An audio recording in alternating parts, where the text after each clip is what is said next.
Presented by the Strong Blue Line Foundation and powered by Moose Ridge Coffee in Snake River Landing, Idaho Falls. Welcome to the podcast where former San Antonio police officer, author, and pastor Tim Rupp walks you through real-life scenarios involving our police officers and digs into the depths of facts and opinions on each case.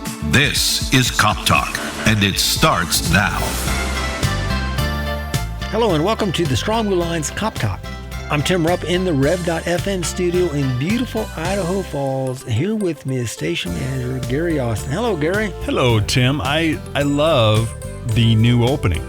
It's great, man. Cop Talk. Even you saying Cop Talk. Yeah, I love it. It's great. That's a great opening. When you shared that with me, I thought, man, that's good. That's a real voice doing that too. That's voice. Not one of them AI things.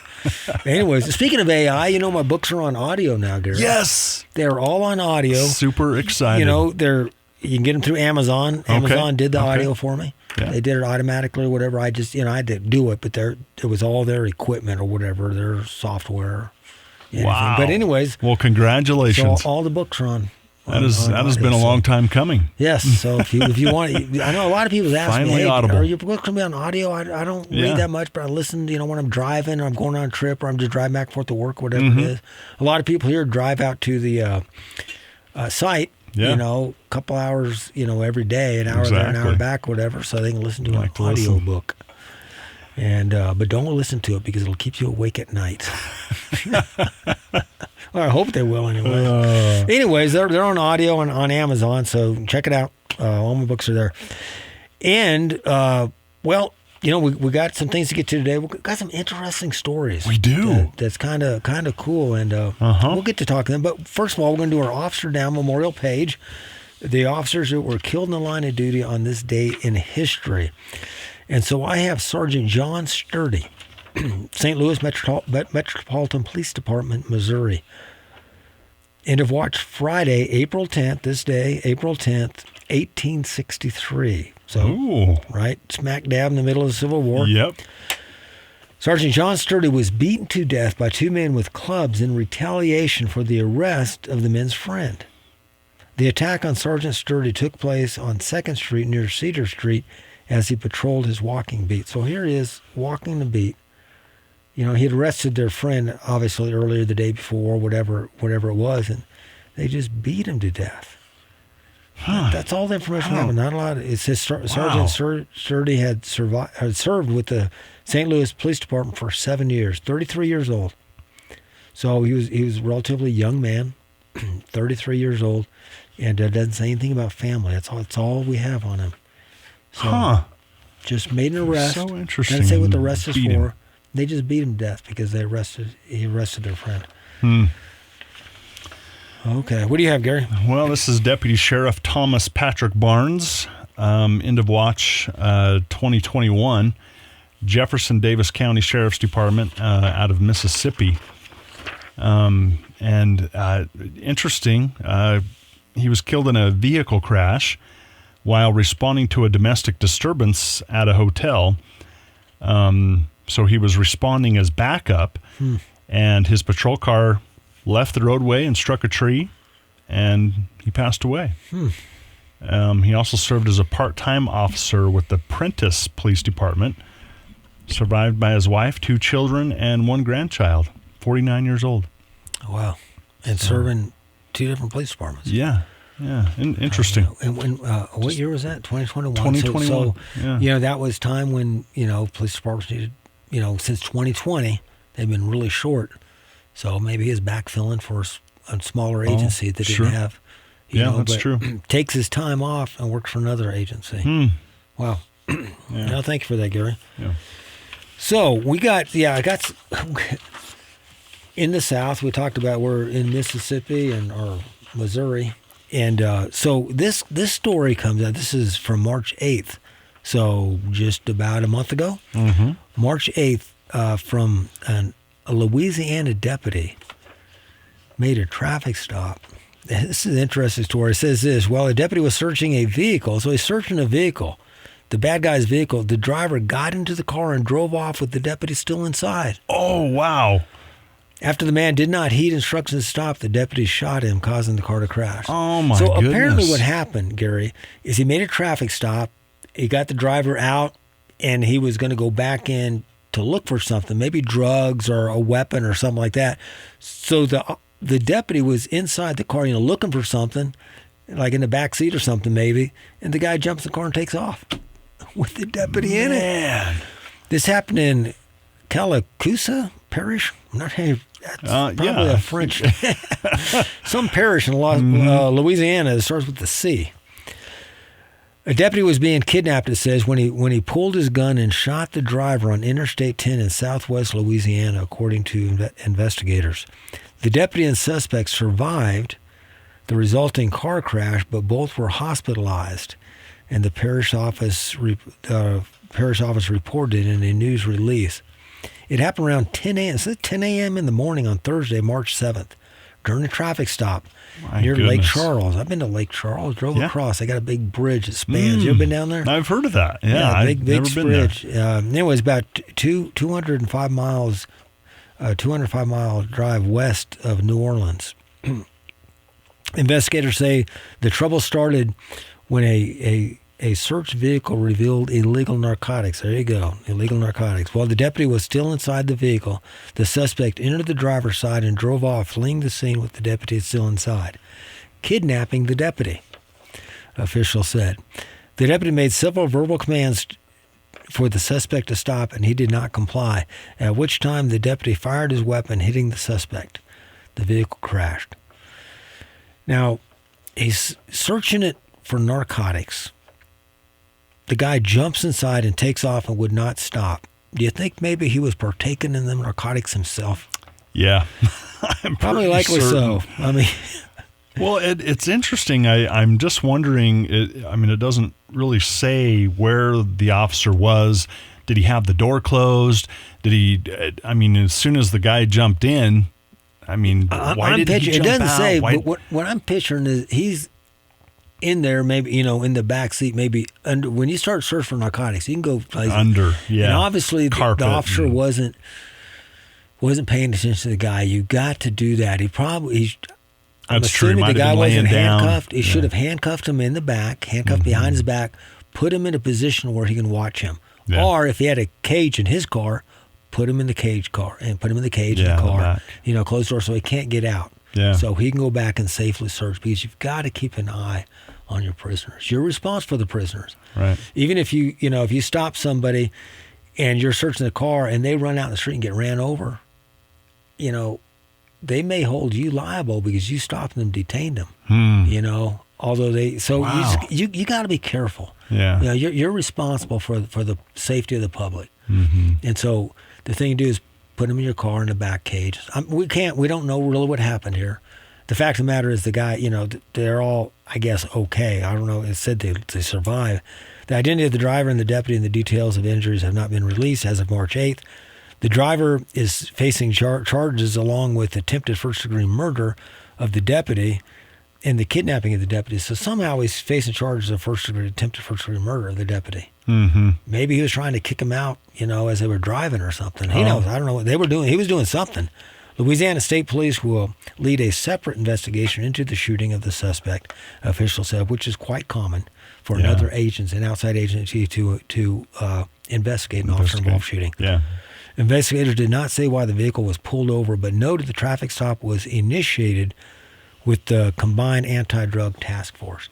So what that is a lot of states will have task force that are specifically targeting drug movement, especially along interstate highways like IH-10, because that's where they're moving drugs. So the guy could have been moving drugs for a cartel or something like that. That's what they do. Man, that is just such a unfortunate story, because I think, okay, where and that'll come out in the investigation. Right.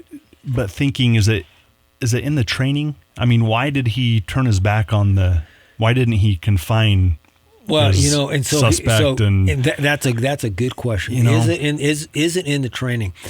On one hand, you can't train for everything. Right. However, to your point, you are trained to keep an eye on your prisoner. Mm-hmm. You are trained, so they can't walk you through every little scenario. Okay, if you do this, then this. Right. But you have to have common sense. You have to think about this.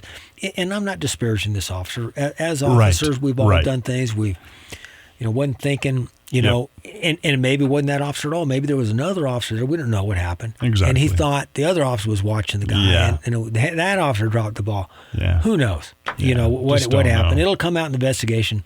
The good thing is nobody's at least killed in this thing. Right. Could have been a lot worse. That's exactly right. It'll come out, and we're going to learn from it one way or the other. So we appreciate that. So here's speaking of, and we will talk about this stuff. If you listen to this show for any length of time, you know that we just don't whitewash and put a pretty face on police officers. Sometimes police officers make mistakes. Yeah. And when they do, we call them out. We say things, we're obviously pro-police. We won't hesitate to say that. Yes. We are pro-police. We support our police officers. Yep. And, but sometimes officers don't do always the right thing. They sometimes make mistakes. This comes out of Denver. It says Denver woman was awarded $3.76 million. What? After SWAT searched her house, causing damage. You're thinking, man, what kind of house she lives in? She lives in a $3 million house. Well, let's find out what's going on here. It says the team attained a search warrant based on Find My iPhone pings. That's important to remember that. They obtained a search warrant based on Find My iPhone pings that a victim in the theft case provided. The woman whose home was searched was not found to be involved in the theft. So what happened here? Let me give you a little bit of background. There was a major theft, and one of the suspects in it had an iPhone, and they used his phone, and they pinged it, and they came up with this address, or near this address. It came up with an intersection here, and that's what they based the search warrant on, okay? So this is a Fourth Amendment incident here. Is what is based on the Fourth Amendment, the right to be secure in your houses, home, property, and effects against unreasonable searches. This comes out of Denver. Of course, a Denver jury Friday awarded $3.76 million to a 78-year-old Montebello woman after finding Denver police violated her rights when they surrounded her home, ordered her outside with a bullhorn, and then searched the house. Now, that's hyperbole. Okay, they surrounded her home and ordered her outside with a bullhorn. That's normal. You don't want anybody to get hurt. Exactly. That's to be safety, I agree. Denver Police Detective Gary Stabb and his police supervisor, Gary Bushy, did not have legal justification for the search at Ruby Johnson's home in January of 2022, the jury found after a week-long trial in the Denver District Court. Now, so it went to court, and the jury said that they didn't have legal justification. So how did they just search without legal justification? Let's continue on. The jury awarded Johnson $1.26 million in compensatory damages and $2.5 million in punitive damages, according to the jury. So the compensatory damages is things like, okay, we broke this, so we're going to repair it. Getting compensation for that. Okay. But that also goes to compensatory damages is, well, you caused me stress. And so that's worth $100,000. That's worth $1 million. Whatever that is, the jury makes that decision. I can't see. It showed. I saw the video of this. This was not a $1 million home. In Denver, it was maybe a $250,000, $300,000 home max. So if they even replaced the whole, which they didn't. Right. But then you have $2.5 million in punitive damages. And what punitive damages, Gary, is that's when the jury says, shame on you, I'm going to punish you, Denver PD, because it's a civil lawsuit. They can't put people in jail. They can't put the police chief in jail. They can't put the sergeant in jail. But they can do punitive damages, and that's to so they won't do it again. Don't do these kind of, it's costing you money. And who's ultimately paying for that? We are. The taxpayers. The taxpayers of Denver are paying for that. Denver police officers dressed in military-style SWAT gear. Now, Gary, Have you ever seen SWAT gear that was not military style? No. SWAT, if people don't know, a lot of people don't know, SWAT stands for Special Weapons and Tactics. Mm-hmm. So the SWAT team are officers who are specially trained. They use special weapons and they use special tactics. And they have special gear that goes along with that. And it looks military style. Yeah. But again, this is a reporter writing this. Descended on Johnson. They didn't descend. They didn't come in with helicopters. No. They descended. This guy's a good writer. He's allowed to write fiction. On Johnson's home on January 4, 2022 to serve the search warrant. So they had a search warrant, Gary. Mm-hmm. Mm-hmm. Got it. Standing on her lawn next to an armored tactical vehicle, the officers ordered Johnson out of her home. She emerged in a bathrobe, and the officers put her in the back of a police car where she waited for hours while they searched her home. Now, I saw the video on this, Gary. She was outside. She was in the back of the areas, talking to officers, smiling, laughing. They were not treating her unjustly. Right. They were being nice to her. Now, whether they had the reason to do this, that's another issue. The officers were treating her very well. Now, I wouldn't want to be out of my house for 4 hours, but it's not like they put her in the back of a police car, close the door, and turn the heat on, or something like that. Yeah. The officers were looking for a stolen cell phone that was believed to be inside a stolen truck along with several guns. The owner of the stolen truck told the police he used Apple's Find My Phone app and that the app showed the missing iPhone pinged near the intersection where Johnson lived on January 3rd, 2022. This is where the search warrant is based on. The missing iPhone pinged twice near the intersection where she lived. So it wasn't like it pinged inside her house, and these are not accurate. The pings on iPhones and stuff are not precise. General, yeah. They're general. Stab used those pings. This is the detective. He used those pings to obtain a search warrant for Johnson's home. The search warrant was approved by the district attorney's office and signed by Judge Beth Farragher. Anyways, and so you had the detective write up the warrant. The district attorney's office, which are the lawyers for the county, they looked at it, they approved it, and then a judge signed it. But they're holding the officers liable. Now, just from what I read on that, if I was a judge, I would not have signed that warrant. No, and you I say, wouldn't have either. Well, why, Tim? Or you got all that legal stuff? Look, I was a detective. I was a homicide detective, and I investigated murder cases, not theft cases. Mm-hmm. And I wrote up search warrants.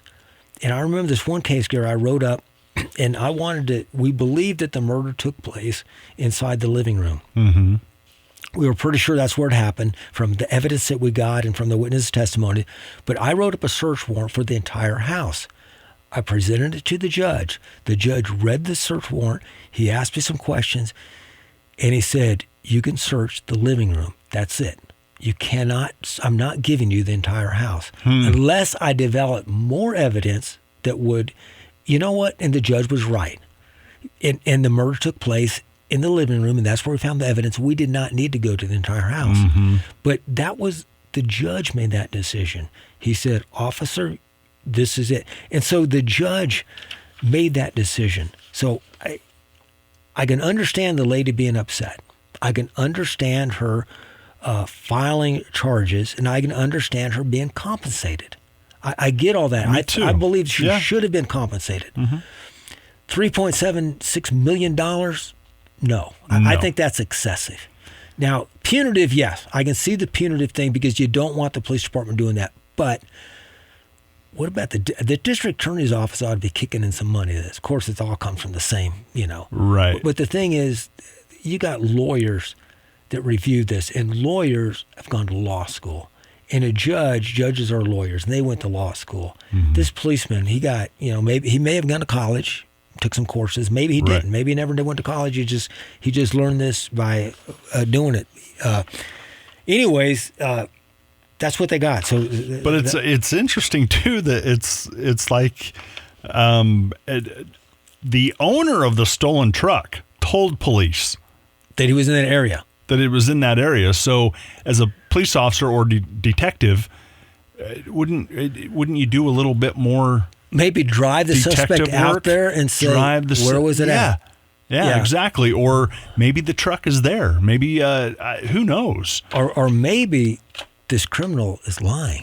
Exactly. But you're right. You're right. I think the police department, based off limited information. I think these officers learned some things. It says, as officers conducted a knock-and-announce warrant at Johnson's home, she said that they smashed the door to her garage with a battering ram, broke apart her ceiling panel, damaged a collectible doll, and left the house in shambles.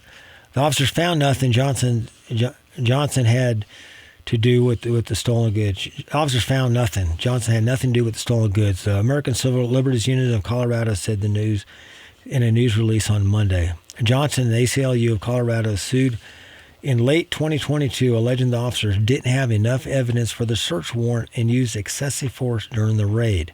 Staff never conducted an independent investigation into the truck's owner's claims about the phone pings before filing a request for the search warrant, the lawsuit read. And the phone pings only offer an approximate location, not exact. So exactly what you said, Gary. They should have done a little bit more investigation. Yeah. They should have done more on it. The raid left Johnson fearful to be alone. She said in a lawsuit she moved out of her home and where she had lived for 4 decades after the incident. And I'm not sure how much that influence is there from the ACLU and suing and stuff like that. Not only was her privacy violated and invaluable possessions destroyed, but her sense of safety in her own home was ripped away, forcing her to move from the place where she had set her roots and built community in for 40 years, said Deborah Richardson, executive director of the ACLU of Colorado. My goodness. Oh, I'm telling you, we don't have the writer on. Oh, Shelly Bradbury, Denver Post. Shelly, you are a good writer. You need to write fiction. I mean, she wrote the facts and stuff. I get it, all that stuff. But anyways, be careful about how you read stuff. I mean, the officers. It's true. From the information I have, the officers, they were wrong in what they did. Yeah. However, it should have been caught by the DA's office. It should have been caught by the judge. They should have never been in there searching. No. That's it. So they dropped the ball. The ACLU is happy, and the 78-year-old lady is happy. Right. And so the use of the SWAT team. And she sees her grandkids a lot more often now. They're over all the time visiting grandma. Oh, in the swimming pool and everything. Yeah. Anyways, I thought it was interesting. And those are good. Hey, thanks for listening in. If you have a topic or question you want to address on Cop Talk, send me an email. You can email suggestions, questions, comments, or complaints to coptalk@therev.fm. In all your way, acknowledge him, and he will make straight your paths from the good book. Thank you for joining us, and help us to make the thin blue line a strong blue line. Cop Talk is presented by the Strong Blue Line Foundation and sponsored by Moose Ridge Coffee in Snake River Landing, Idaho Falls. Questions and comments are always welcome by email to coptalk@therev.fm. Listen, follow, leave a review, and share this podcast on Spotify, Apple Podcasts, Amazon Music, or YouTube. And visit thestrongblueline.org to learn how you can be a supporter. Cop Talk is a Rev FM production, produced and edited by Gary Austin. Thank you for joining us on Cop Talk.